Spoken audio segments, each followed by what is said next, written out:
अस्सलाम वालेकुम, hello and welcome. Iqbal additional services, Mohammad Iqbal Khan advocate. आज का लीगल लेक्चर है how over divorce is proved. Husband ने ज़बानी तलाक दी है, अब किस तरीके से उस ज़बानी तलाक को प्रूफ कर सकते हैं।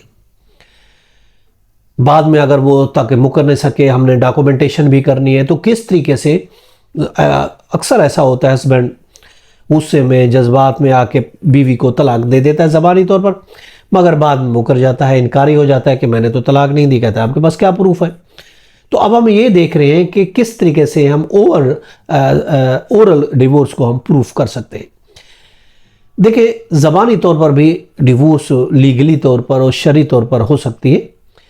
कोई शर्त नहीं है कि डिवोर्स के लिए कि उसको रिटर्न हो, ज़रूरी नहीं है कि डिवोर्स रिटर्न होनी चाहिए। ज़बानी ओरल डिवोर्स भी हो सकती है। मामला लॉ में तलाक के बारे में जो तरीक़ेकार लिखा गया है, दिया गया, वो ये है कि तहरीरी होनी चाहिए, और मेन उसका मकसद ये है कि रिटर्न इसलिए होनी चाहिए और उसके बाद ताकि उसके प्रूफ रहे और उसका नोटिस जो है वो यूनियन काउंसिल को दिया जाए, उसको इन्फॉर्म किया जाए।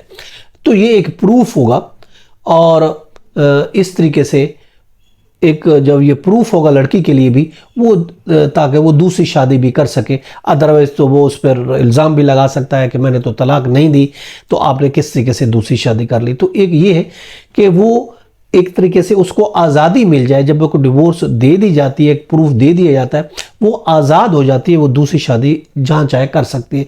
लेकिन अगर प्रूफ नहीं होगा तो वो कैसे दूसरी शादी करेंगे, वो आज़ाद कैसे हो सकेगी। तो ये थोड़ा एक मसला होता है। इसलिए ये मामला लॉ में कहा गया कि तहरीरी और यूनियन काउंसिल में जब भी आप यूनियन काउंसिल को आपने इतला देनी है, चाहे आप ज़बानी दे रहे हैं तलाक या रिटर्न दे रहे हैं, लेकिन नोटिस आप यूनियन काउंसिल को सर्व करेंगे कि मैंने ज़बानी दे दी या रिटर्न दे दी।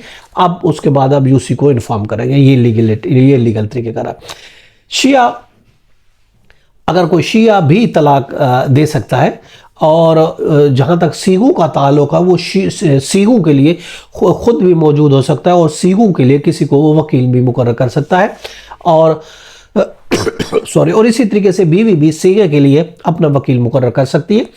वो तलाक दे के फिर बात होती है सीगे की, सीगे वो खुद भी पढ़ा सकता है या फिर उसके लिए मौजूद नहीं है तो वकील मुकर्रर कर सकता है। इसलिए बीवी भी सीगे के लिए किसी को वकील मुकर्रर कर सकती है, जो कि रूल है कि PLD 2023 लाहौर पेज 38 है।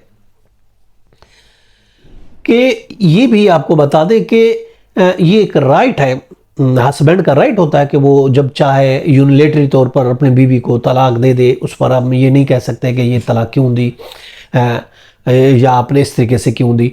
वो उसका यूनिलेटरी एक राइट है जिसके तहत वो तलाक दे सकता है। 2022 CLC पेज 7099।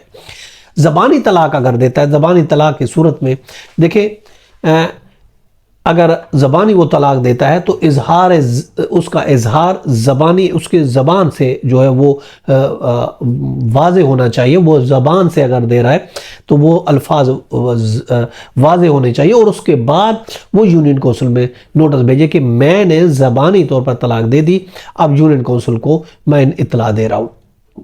2004 WLR page 619। अब तलाक ज़बानी भी हो सकती है, इस पर कोई पाबंदी नहीं है कि नहीं आप ज़बानी नहीं दे सकते।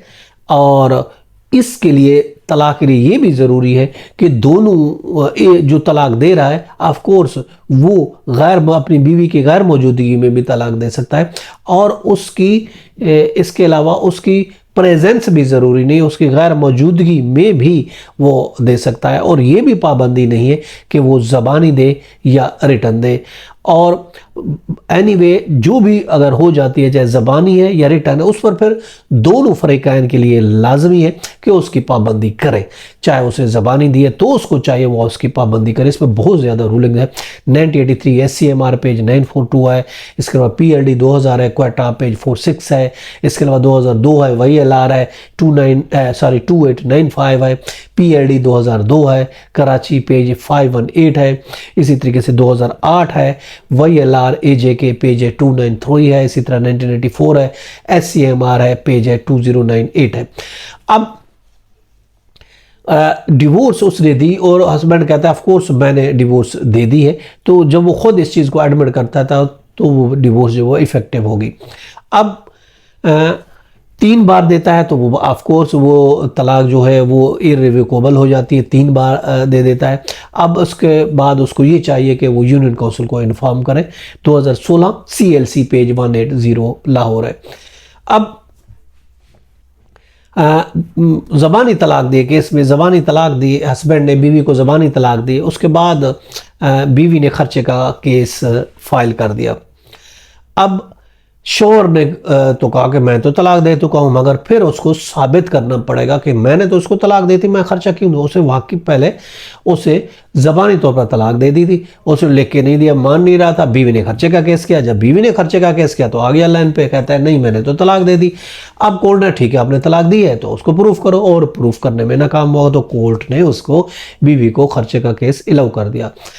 1992 है, SCMR है पेज 1273 है, और इसके अलावा 2016 है, YLR पेज 765 है। देखिए अगर ज़बानी दे देता है, ज़बानी तलाक दे देता है और उसके बाद वो कोर्ट में रुजू कर लेता है कि मैंने दे दी, को एडमिट कर लेता है तो ऑफ कोर्स तो फिर तो किसी किस्म का कोई वो रहता ही नहीं है।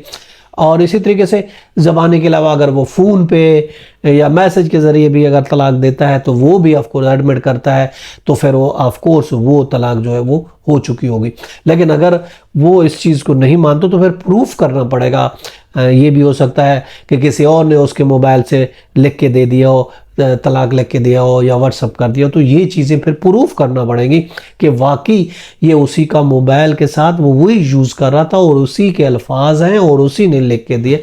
फ़ोन अगर भी करता है तो फ़ोन पर भी तलाक ज़बानी भी हो जाती है। ये था हमारा आज का लीगल लेक्चर। इजाज़त, फिर मिलेंगे। अल्लाह हाफिज़।